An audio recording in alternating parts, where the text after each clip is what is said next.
Good morning class. तो जहाँ तक हम लोगों ने कल क्लियर किया था उस टॉपिक को अगर किसी को दोबारा पूछना है तो एक बार पूछ सकते हैं, अदरवाइज़ हम लोग उसके आगे चलेंगे। कल वाले टॉपिक में किसी को कोई प्रॉब्लम कमेंट सेक्शन में बता सकते हैं। और जो बच्चे पुराने वीडियो नहीं देखते हैं, सीधे आके नया प्रश्न पूछ लेते हैं, उनसे मैं ये कहना चाहूँगा पहले वो लोग पुराने लेक्चर देखें, उसके बाद अगर उनमें कोई डाउट है तो ही प्रश्न पूछें। अचानक से आकर के नए वीडियो में पुराने प्रश्नों को मत उठाएं। जो हमारे रेगुलर बच्चे हैं उनको डिस्टर्ब होता है। बात समझ में आई? तो सबसे पहले आप लोग पुराने लेक्चर देखिए, उनमें अगर कोई डाउट है तब आकर के उन डाउट्स को पूछिए, वो डाउट्स आपके क्लियर किए जाएंगे। तो चलिए हम लोग आज निकालेंगे electric field intensity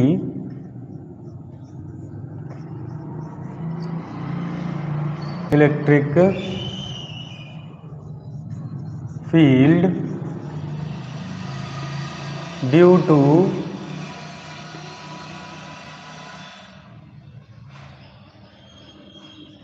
to plane sheet. कल हमने एक चादर के कारण वैद्युत क्षेत्र की तीव्रता को ज्ञात किया था।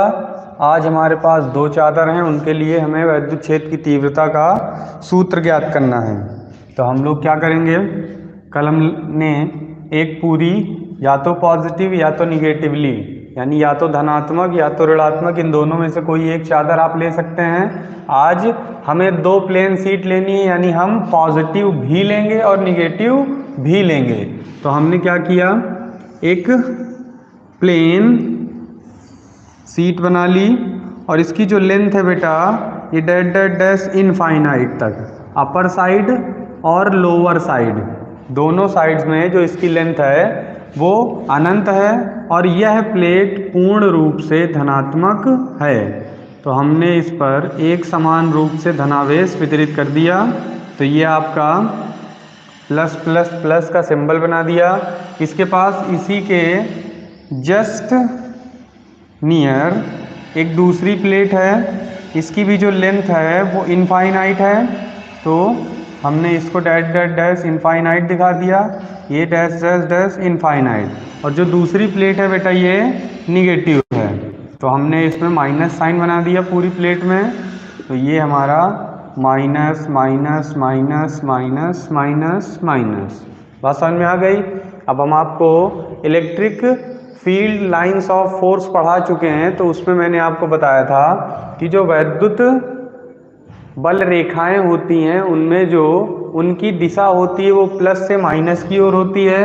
और यहाँ मैंने बताया था आपको ये प्लस सिंबल, ये माइनस, तो इलेक्ट्रिक फील्ड लाइन प्लस से निकलकर माइनस की ओर, यहाँ भी प्लस से निकलकर माइनस की ओर, ये भी प्लस से निकलकर माइनस की ओर, यानी कि ये कभी भी रिवर्स इरिवर्सिबल प्रोसेस नहीं दिखाती हैं।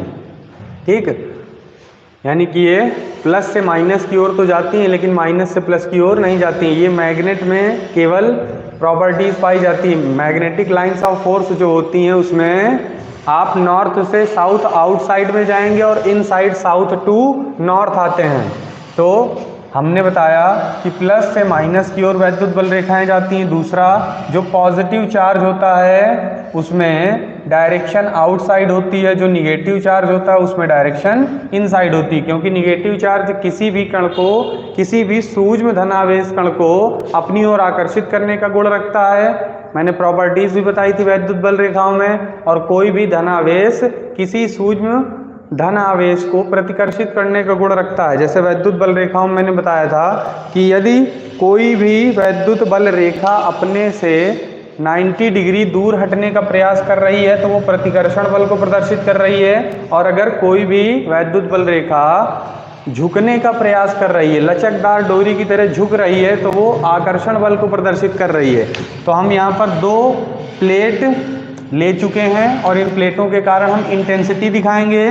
तो इस पॉजिटिव प्लेट से इससे दूर होगी इंटेंसिटी, तो हमने ये डायरेक्शन दिखा दिया E1। हमने प्लेट 1 के कारण इंटेंसिटी E1 माना है और प्लेट 2 के कारण हम इंटेंसिटी E2 मानेंगे। तो पॉजिटिव से दूर हट रही है इंटेंसिटी, जबकि निगेटिव की ओर इंटेंसिटी जाती है, क्योंकि निगेटिव चार्ज अपनी ओर किसी वस्तु को आकर्षित करता है। यानी किसी वस्तु का मतलब है चार्ज से। बेटा बात समझ में आई?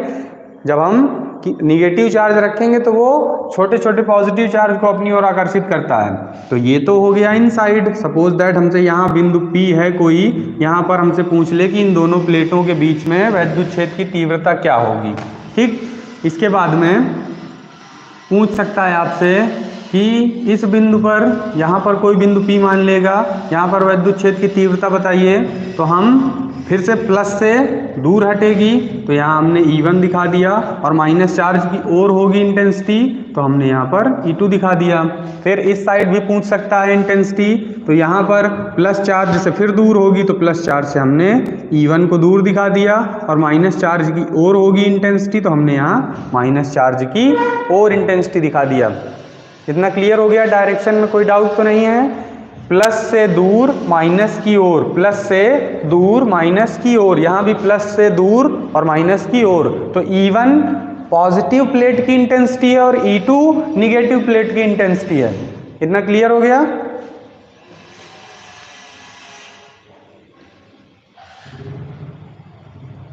इतना क्लियर है बेटा?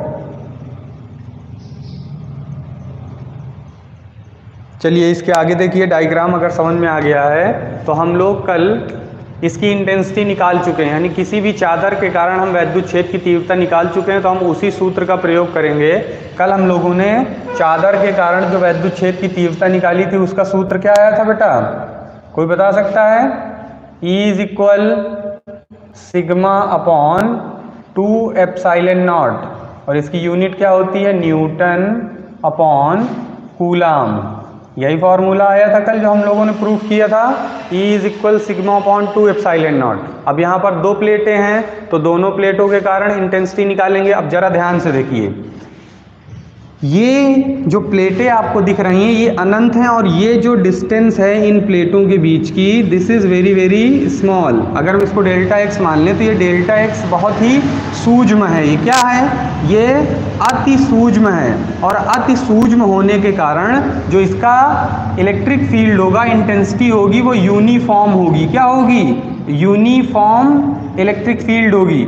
यूनिफॉर्म इलेक्ट्रिक फील्ड समझते हैं ना सभी लोग? एक समान वैद्युत क्षेत्र होगा, और अगर एक समान वैद्युत क्षेत्र होगा और इन प्लेटों के बीच की दूरी बहुत कम होगी, तो हम कह सकते हैं कि E1 इज इक्वल E2, यानी E1 और E2 की दोनों की इंटेंसिटी क्या हो जाएगी? सेम हो जाएगी। कल ही मैंने आपको बताया था कि अगर प्लेटें बहुत पास पास हैं और उनकी लंबाइयां अनंत हैं तो हम कहेंगे कि उनकी इंटेंसिटी समान होगी। फिर क्योंकि इतने क्षेत्र में इंटेंसिटी परिवर्तित होने वाली नहीं है। जितना पॉजिटिव चार्ज निगेटिव को अट्रैक्ट करेगा उतना ही निगेटिव पॉजिटिव को अट्रैक्ट करेगा। बात समझ में आई? ये दोनों एक दूसरे को आकर्षित करेंगे, तो एक की डायरेक्शन माइनस की ओर, एक की डायरेक्शन प्लस से दूर। फिर यहाँ पर माइनस वाले की माइनस की ओर और प्लस वाले की प्लस से दूर। यहाँ पर भी देखिए माइनस वाले की माइनस की ओर और प्लस वाले की उससे दूर, तो दोनों की इंटेंसिटी सेम हो जाएगी।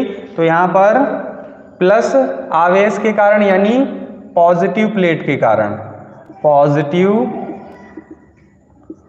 प्लेट सीट, इसके कारण जो इंटेंसिटी होगी वो होगी E1 sigma upon 2 epsilon not. इसको इक्वेशन नंबर 1 मान लिया। अभी हम लोग कहाँ पर निकालना है? इनसाइड। कहाँ निकालना है? दोनों प्लेटों के भीतर। इनसाइड हम इंटेंसिटी निकालना है, तो यहाँ पर भी लिख देंगे inside the plate, inside the plate, between two plates. Inside मत लिखिए, बिटवीन टू प्लेट्स, दोनों प्लेटों के मध्य में हम वैद्युत क्षेत्र की तीव्रता निकाल रहे हैं। तो E1 के कारण हो जाएगा सिग्मा अपॉन 2 एप्सिलॉन नॉट। फिर निगेटिव चार्ज के कारण, तो यहाँ पे लिखेंगे निगेटिव प्लेट सीट की इंटेंसिटी क्या होगी? निगेटिव प्लेट सीट, इसके कारण हो जाएगी E2 is equal sigma upon 2 epsilon not. इसको मान लिया equation number 1। Is that clear? इतना समझ में आ रहा है बेटा? इतना समझ में आ रहा है सबको? चलिए फिर इसके आगे देखिए। अब दोनों की टोटल इंटेंसिटी जो होगी वो कंबाइंड करके निकालेंगे हम लोग। तो E is equal E1 plus E2 add both equations, add both equation, दोनों इक्वेशंस को जोड़ देना है। तो टोटल इंटेंसिटी आ जाएगी E is equal sigma upon 2 epsilon not plus sigma upon 2 epsilon not. तो ये आ जाएगा E is equal 2 epsilon not sigma plus sigma 2 sigma upon 2 epsilon not, 2 से 2 कैंसिल हो जाएगा। फॉर्मूला क्या बन जाएगा हमारा? E is equal sigma upon epsilon not, यानी दोनों प्लेटों के मध्य जो वैद्युत क्षेत्र की तीव्रता होगी वो E is equal sigma upon epsilon not आएगी। बस समझ में आ गई इतनी? ये आप लोग जो बार बार क्लास छोड़ देते हैं, इस यही कारण है एक कि आप लोगों को समझ में नहीं आता है, और फिर आ करके प्रश्न पूछेंगे आप लोग तो फिर कहाँ से समझ में आएगा। चलिए अब आगे देखिए। ये तो हो गई इनके मध्य में।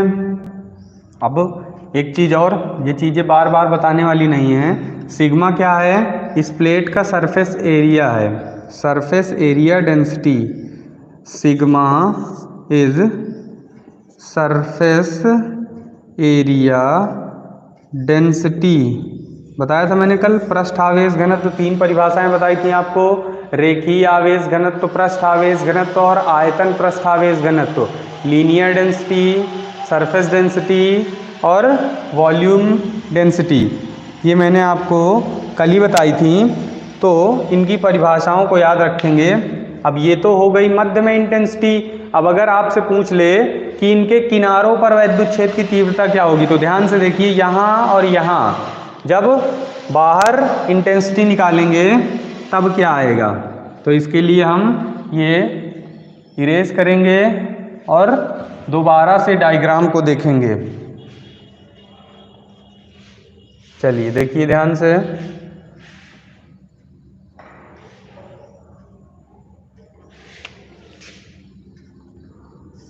E1 E2 यहाँ भी बना लेंगे, E2 और ये E1। अब हम लोग इनसाइड नहीं निकालेंगे, अब कहाँ निकालेंगे? दोनों प्लेटों के बाहर, माइनस से दूर और प्लस से दूर। तो जब माइनस और प्लस से दूर निकालेंगे तब क्या करेंगे? तो हम लोगों को ध्यान से देखना है।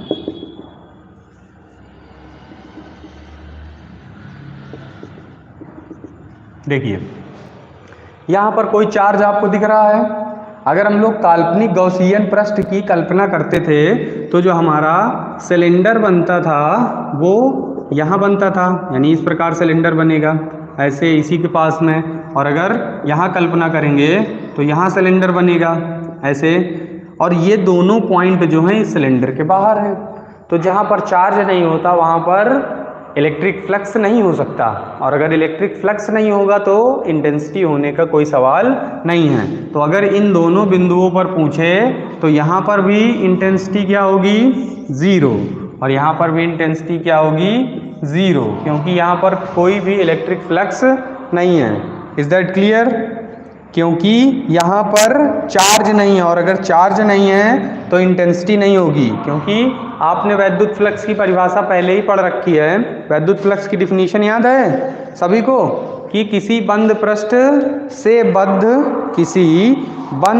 से बद्ध होकर गुजरने वाली बल रेखाओं की संख्या की माप को इलेक्ट्रिक फ्लक्स कहते हैं। बात समझ में आई? तो जब कोई बंद पृष्ठ होता है उसके अंदर से जब इलेक्ट्रिक लाइंस ऑफ फोर्स गुजरती हैं, वैद्युत बल रेखाएं गुजरती हैं, तो वही तो उसकी माप है। तो जहां पर चार्ज नहीं होगा और ये दोनों इसको अट्रैक्ट करेंगे तो इसका जो रियल फिगर बनेगा वो क्या है? इसका जो रियल फिगर बनेगा वो कुछ इस प्रकार बनेगा, एक प्लस एक माइनस, ये पूरा टोटल पॉजिटिव चार्ज प्लेट है और ये पूरा निगेटिव चार्ज फोर्स है, तो यहाँ से अगर इलेक्ट्रिक लाइंस ऑफ फोर्स बनेगी तो यहाँ से यहाँ जाएंगी, फिर यहाँ से यहाँ जाएंगी, यहाँ से यहाँ, मतलब प्रत्येक चार्ज एक दूसरे को अट्रैक्ट करेगा और electric lines of force cable और केबल प्लेटों के बीच में ही होंगी, ना तो यहाँ जाएंगी ना ही यहाँ जाएंगी। इसलिए यहाँ पर इंटेंसिटी क्या हो जाएगी, जीरो, और यहाँ पर भी इंटेंसिटी क्या हो जाएगी, जीरो हो जाएगी। बात समझ में आई? क्योंकि electric lines of force in दोनों प्लेटों के बाहर नहीं जा पाएंगी।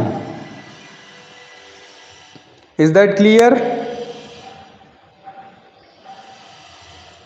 इतना समझ में आ गया बेटा?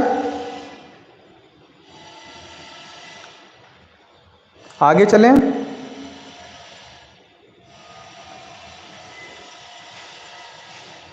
चलिए आगे देखिए।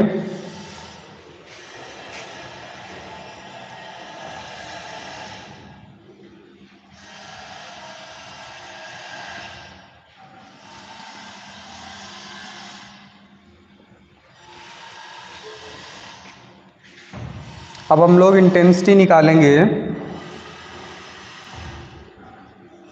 Electric field due to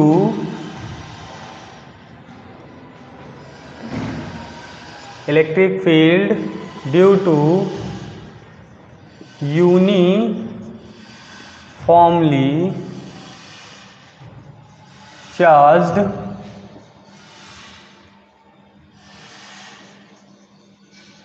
conducting sphere।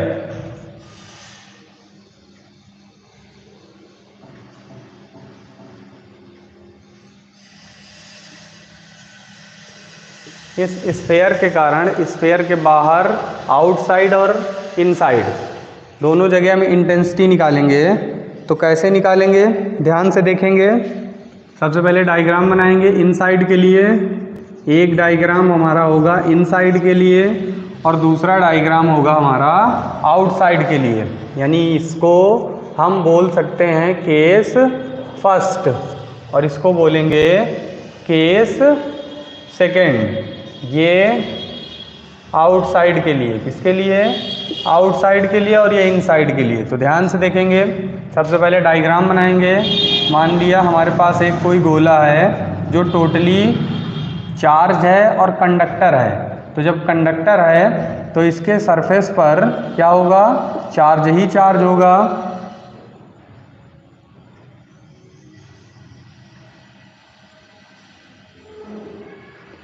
Suppose that यहाँ इसके सरफेस पर चार्ज ही चार्ज है। पॉजिटिव चार्ज हमने एक समान रूप से वितरित करा दिया और इसके इनसाइड हमको क्या निकालना है, हमको इसके इनसाइड इलेक्ट्रिक फील्ड निकालनी है। तो जब हम इसके अंदर निकालेंगे तो हमें बेसिकली ध्यान रखना है, हम बार बार यही कहेंगे कि अगर आपको इलेक्ट्रिक फ्लक्स, वैद्युत फ्लक्स की डिफिनीशन अगर क्लियर हो गई तो ये सारे डेरिवेशन आपको चुटकियों में आ जाएंगे। और अगर वैद्युत फ्लक्स की परिभाषा आपके समझ में अभी तक नहीं आई है तो फिर आपके समझ में आने वाले नहीं है डेरिवेशन। तो अगर हम इस गोले के अंदर वैद्युत क्षेत्र की तीव्रता निकालना चाहते हैं तो उसके लिए हमें इसके अंदर काल्पनिक गॉसियन पृष्ठ की कल्पना करनी पड़ेगी। तो सपोज दैट हमने इसकी रेडियस मान ली कैपिटल R और इसके अंदर एक काल्पनिक गॉसियन पृष्ठ की कल्पना कर ली और इस काल्पनिक गॉसियन पृष्ठ की रेडियस हमने मान ली स्मॉल r। ये बात समझ में आई? तो जरा ध्यान से देखिए, इस काल्पनिक पृष्ठ के भीतर कोई चार्ज है नहीं है, दिख रहा है सभी को? यहाँ पर हमें चार्ज दिख रहा है। अगर हम यहाँ पर कोई सूक्ष्म खंड लें तो इसका चार्ज dq है, यहाँ पर कोई सूक्ष्म खंड लें तो इसका चार्ज dq है, यहाँ पर कोई सूक्ष्म खंड लेंगे तो उसका चार्ज dq है। यानी इस सूक्ष्म स्थान का जो चार्ज है वो dq है और इस पूरे स्फेयर का जो चार्ज है वो कैपिटल Q है। बात समझ में आई? लेकिन इस गोले के अंदर कोई आवेश नहीं है, सिर्फ इसकी सतह पर है। यानी इसके पृष्ठ पर एक समान रूप से आवेश को वितरित किया गया है लेकिन इसके अंदर कोई भी आवेश नहीं है। तो जब इसके अंदर कोई आवेश नहीं है तो अगर हम इसके लिए डेरिवेशन निकालने जाएंगे तो उसका प्रोसेस होगा, आएगा 0, लेकिन हमें प्रोसेस दिखाना पड़ेगा। हम क्या निकालेंगे, सबसे पहले इलेक्ट्रिक फ्लक्स निकालेंगे। क्लोज्ड सरफेस के लिए हमने ऐसे सिंबल बना लिया फाई का। इसके बाद इंटीग्रेशन क्या करेंगे, vector E dot vector D A, यहाँ से वेक्टर हट जाएगा और इसका इंटीग्रेशन ए के सापेक्ष होगा, तो ये हटेगा E D A cos theta. अब सपोज दैट यहाँ पर कोई बिंदु P है, यहाँ इसके इन साइड निकालना है तो हम मान लेंगे यहाँ पर कोई बिंदु P है जिसका एरिया वेक्टर डी ए है और यहीं पर इसका इलेक्ट्रिक फील्ड जो है वो वेक्टर ई है, दोनों एक दूसरे के पैरेलल में हैं, तो ये हो जाएगा cos 0 और cos 0 की वैल्यू 1 आ जाएगी, तो फाई इज इक्वल ये आ जाएगा ई डी ए cos 0, तो क्या बचेगा ई डी ए इंटीग्रेशन ए और यहाँ ए cos ए की वैल्यू और यहाँ इंटीग्रेशन ए, यहाँ इंटीग्रेशन किया हमने तो क्या आ गया ई ए। बात समझ में आई? तो हमारी फाई की वैल्यू क्या आ गई ई ए, इसको मान लिया हमने इक्वेशन नंबर 1। अब यहाँ इसकी तुलना कराएंगे, जैसे हमने कल बताया था कि जब भी हमको ये फॉर्मूले निकालने हो तो हम एक लाइन को हमेशा के लिए याद रखेंगे, अकॉर्डिंग टू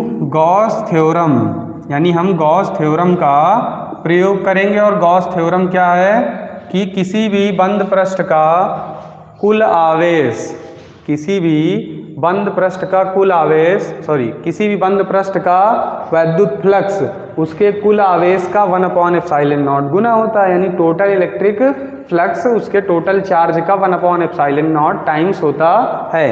तो फाई इज इक्वल Q/ε0। अब जरा बताइए गोले के अंदर, यहाँ पे लिखेंगे inside the sphere, inside the sphere यानी गोले के अंदर चार्ज कितना है 0, यहाँ पर कोई आवेश ही नहीं है, तो जब गोले के अंदर कोई चार्ज नहीं है तो फाई इज इक्वल ये क्या आ जाएगा 0/ε0 और ये आ जाएगा फाई इज इक्वल 0।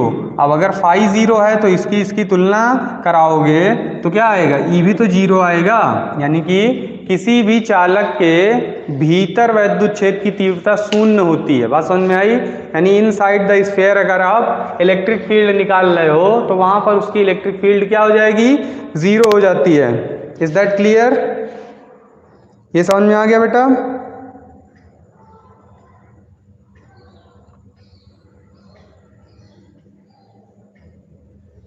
इतना आ गया समझ में? आज बच्चे बहुत कमाए हैं।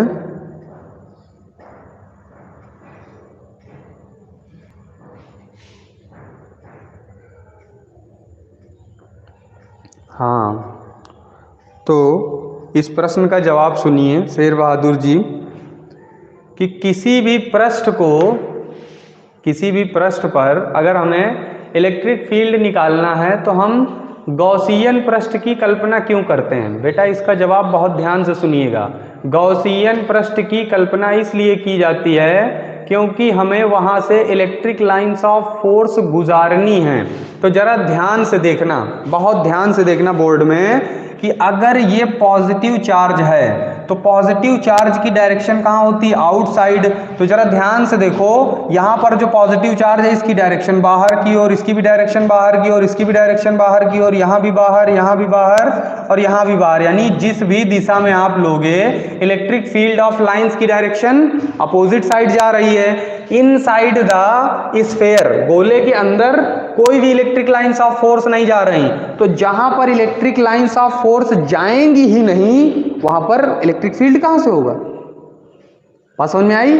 अगर हमारे पास ये पॉजिटिव चार्ज यहां रखा है और यहां पर मान लीजिए कोई रिंग है और इस इलेक्ट्रिक फील्ड की डायरेक्शन इधर है, जाना इसको इधर चाहिए था, लेकिन एक भी इलेक्ट्रिक लाइंस ऑफ फोर्स इससे पास नहीं हुई, तो जब पास नहीं होंगी तो इलेक्ट्रिक फ्लक्स क्या होगा? 0 होगा। परिभाषा के अकॉर्डिंग वैद्युत फ्लक्स की डिफिनीशन तो बताइए ना कि किसी भी बंद पृष्ठ से होकर गुजरने वाले बल रेखाओं की संख्या की माप। तो जरा ध्यान से देखो, इस अंदर वाले गोले पर एक भी इलेक्ट्रिक लाइंस ऑफ फोर्स जाएगी? नहीं जाएगी। तो जब इलेक्ट्रिक लाइंस ऑफ फोर्स ही नहीं जाएंगी, वहां पे चार्ज ही नहीं होगा, तो इलेक्ट्रिक फ्लक्स नहीं होगा, और अगर इलेक्ट्रिक फ्लक्स नहीं होगा तो इंटेंसिटी क्या हो जाएगी, जीरो हो जाएगी। इसलिए हम लोग काल्पनिक गॉसियन पृष्ठ की कल्पना करते हैं। Is that clear?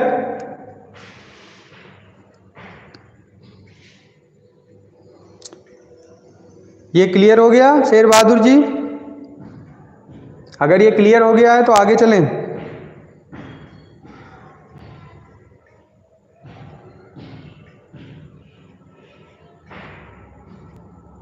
चलिए आउटसाइड, आउटसाइड के लिए डायग्राम देखेंगे।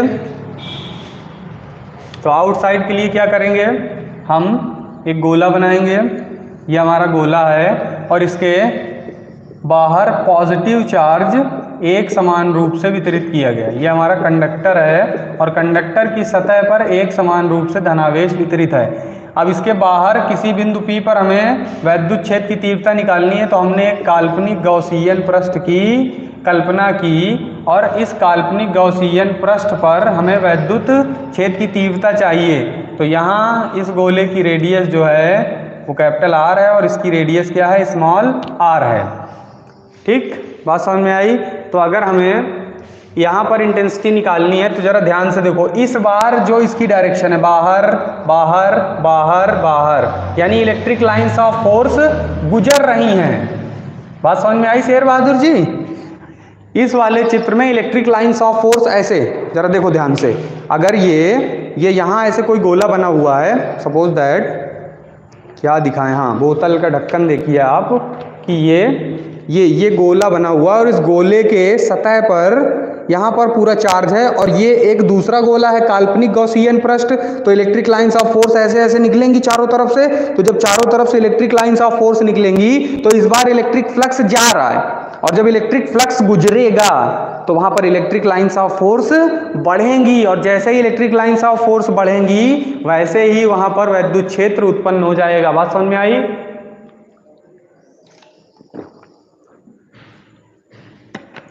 बात समझ में आ गई बेटा? कि जैसे ही हमारी electric lines of force create होंगी वैसे ही वहां पर इलेक्ट्रिक फील्ड उत्पन्न हो जाएगा। Is that clear? इसको बिगाड़ दें। अब देखिए डायग्राम समझ में आ गया कि जैसे ही हम उस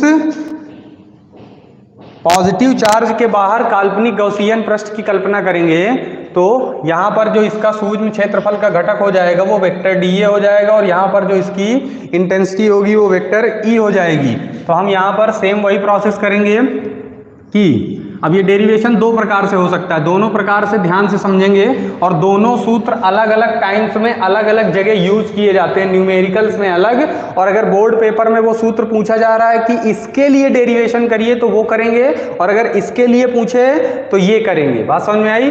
तो दोनों मैं आपको करके दिखा देता हूं, और दोनों के लिए आप प्रिपेयर रहिए, क्योंकि बोर्ड पेपर में कोई भी प्रश्न पूछा जा सकता है। तो हम यहाँ पर स्टार्ट करेंगे, phi is equal integration vector E dot vector dA। ठीक, यहाँ से A के सापेक्ष इसका समाकलन किया जाएगा, क्योंकि इस पृष्ठ का क्षेत्रफल A होगा।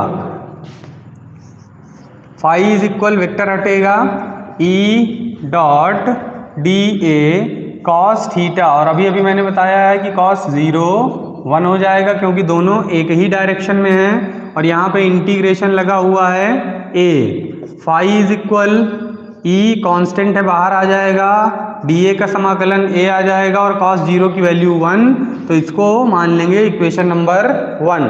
बात समझ में आ गई? इसके बाद में इसकी तुलना कराएंगे according to Gauss theorem, according to Gauss theorem, Gauss की प्रमेय के अनुसार क्या हो जाएगा, phi is equal Q upon epsilon not, equation number second.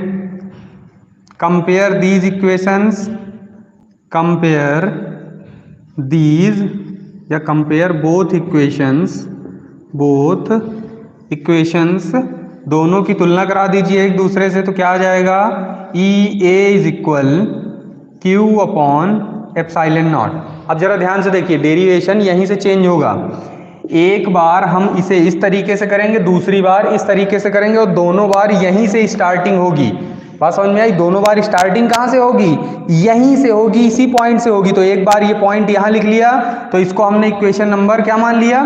Third. और ये इक्वेशन नंबर थर्ड हम यहाँ भी लिखेंगे, EA is equal Q upon epsilon not. बात समझ में आ गई? तो एक बार इसके लिए देखिए, सिंपल फॉर्म के लिए तो ये आ जाएगा, ए की वैल्यू क्या होगी स्फेयर के लिए? स्फेयर के लिए ए की वैल्यू हो जाएगी आउटसाइड के लिए। तो आउटसाइड की रेडियस क्या है? Small are. इसकी रेडियस क्या है? यहां से यहां तक की जो रेडियस है ये हमने स्मॉल आर माना है, अंदर वाले की कैपिटल आर माना है, तो रेडियस क्या लेंगे? Small are capital R. भाई चार्ज जो है वो कहां पर है? उल्टा मान लीजिए, ना समझ में आ रहा हो तो बुक के हिसाब से इसको कैपिटल आर मान लीजिए, इसको स्मॉल आर मान लीजिए। भाई जो हमारा चार्ज है वो कहां पर है? वो तो सिर्फ स्मॉल आर में है ना, कैपिटल आर में थोड़ी ना है। बात समझ में आई? तो यहां पर एरिया आ जाएगा 4 पाई आर स्क्वायर। ध्यान से देखिए, जो हमारा चार्ज है वो सिर्फ इनसाइड वाले सरफेस पर है, आउटसाइड वाले सरफेस पर नहीं है, जबकि इलेक्ट्रिक फील्ड ऑफ लाइंस जा रही हैं, इलेक्ट्रिक फील्ड ऑफ लाइंस बाहर जा रही हैं, लेकिन जो हमारा चार्ज है वो सिर्फ इसकी सतह पर है। ठीक, तो हम रेडियस भी उसी की लेते हैं जिस पर चार्ज होता है। तो हम इस रेडियस को उठा करके यहाँ रखेंगे, तो ये हो जाएगा E into 4 pi r square Q upon epsilon not. तो हमारा ये सूत्र बन जाएगा E is equal 1 upon 4 pi epsilon not Q upon small r square, unit बन जाएगी newton upon coulomb. Is that clear? इतना समझ में आ गया?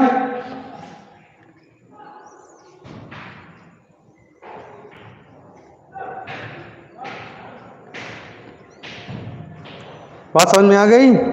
स्मॉल आर पर ही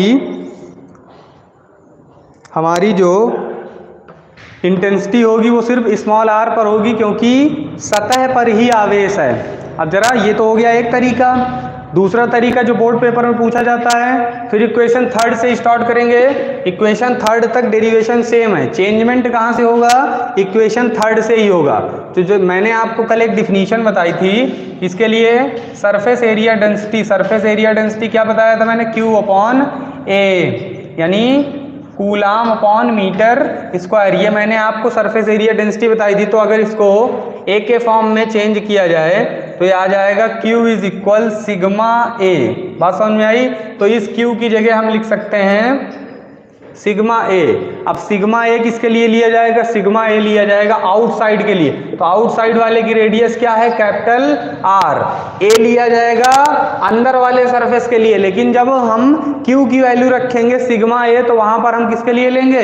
कैपिटल आर के लिए लेंगे। तो यह आ जाएगा E इंटू, यहाँ रखेंगे 4 पाई स्मॉल आर स्क्वायर और यहाँ रखेंगे सिग्मा ए, और यहाँ पर जो एरिया लिया जाएगा वो कैपिटल आर लिया जाएगा। तो ये आ जाएगा E into 4 pi r square और सिग्मा, और इसके अपॉन में एप्सिलॉन नॉट भी है, तो ये आ जाएगा upon epsilon not into 4 pi capital r square. तो इस 4 पाई से ये 4 पाई कट जाएगा। ये सिग्मा है बेटा, इसको 6 मत बनाइएगा। क्या है ये? सिग्मा।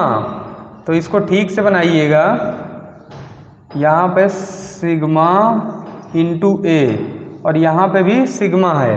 ठीक, 4 पाई से 4 पाई कैंसिल हो जाएगा। E इज इक्वल आपका फॉर्मूला आ जाएगा sigma capital r square upon epsilon not small r square. ये डेरिवेशन भी बोर्ड पेपर में पूछा जाता है और इसकी भी यूनिट क्या होती है? Same, Newton upon coulomb. बात समझ में आ गई? तो ये डेरिवेशन सबके समझ में आ गया?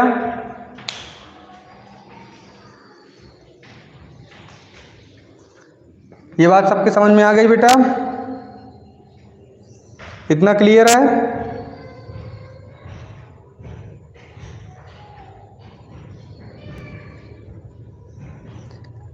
अब घर के लिए एक प्रश्न लिखिए। पेन कॉपी उठाइए और एक प्रश्न लिखिए।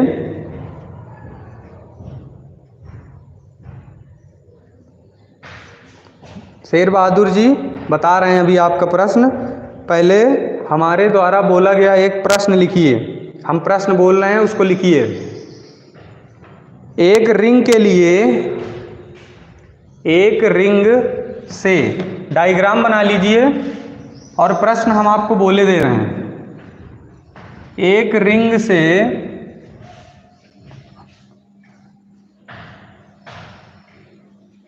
कुछ दूरी पर, ये रिंग है तो इसका डायग्राम दो प्रकार से बन सकता है।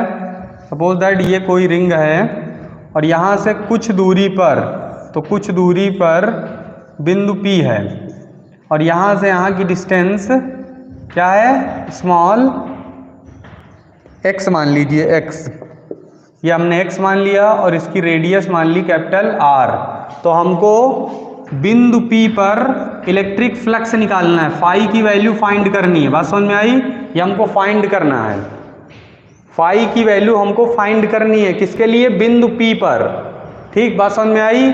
या इसी डायग्राम को इस प्रकार भी बनाया जा सकता है। ये रिंग ऐसे हो जाएगी, यहाँ पर कोई बिंदु P है, इसके किनारे को इधर मिला दिया, इसके किनारे को इधर मिला दिया और यहाँ से इसकी सेंटर की डिस्टेंस जो है वो x है और इसकी रेडियस, रिंग की जो रेडियस है वो कैपिटल R है। कहीं भी लीजिए, यहाँ लीजिए, यहाँ लीजिए, हर जगह क्या है, उसकी रेडियस कैपिटल R है। तो हमको कहाँ पर? बिंदु P पर क्या निकालना है? फाई, फाई की वैल्यू निकालनी है। बात समझ में आई? दोनों प्रश्न एक ही हैं, बस डायग्राम डिफरेंट तरीकों से बना हुआ। प्रश्न को नोट करिए और इसके लिए आपको इलेक्ट्रिक फ्लक्स ज्ञात करना है। हाँ शेर बहादुर जी, अब बताइए कौन सा प्रश्न नहीं आया, जल्दी पूछिए बेटा।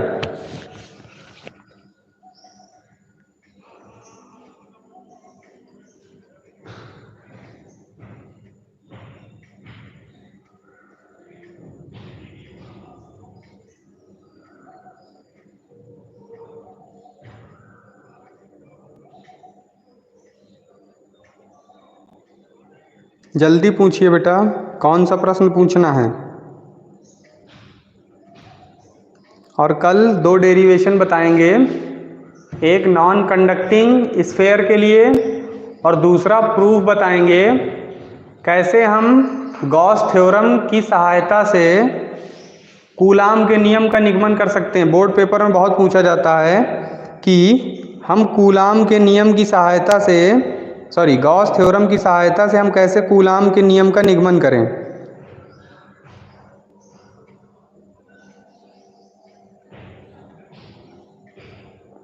हाँ बेटा, ये प्रश्न भी कल बताया जाएगा। कल एक न्यूमेरिकल बताएंगे आपको, ठीक है बेटा। कल दो डेरिवेशन बताए जाएंगे, जो मैंने ये प्रश्न दिया है ये बताया जाएगा आपको, और एक प्रश्न एक बच्चे ने पूछा है, तो जो आप प्रश्न पूछना चाहें उसको मेरे व्हाट्सएप नंबर पे भेज दिया करिए और उसका सॉल्यूशन मैं आपको यहाँ क्लास में बताऊंगा यूट्यूब में। ठीक, तो सभी बच्चों के पास होगा मेरे ख्याल से नंबर, नहीं होगा तो वहीं लिंक में मिल जाएगा आपको।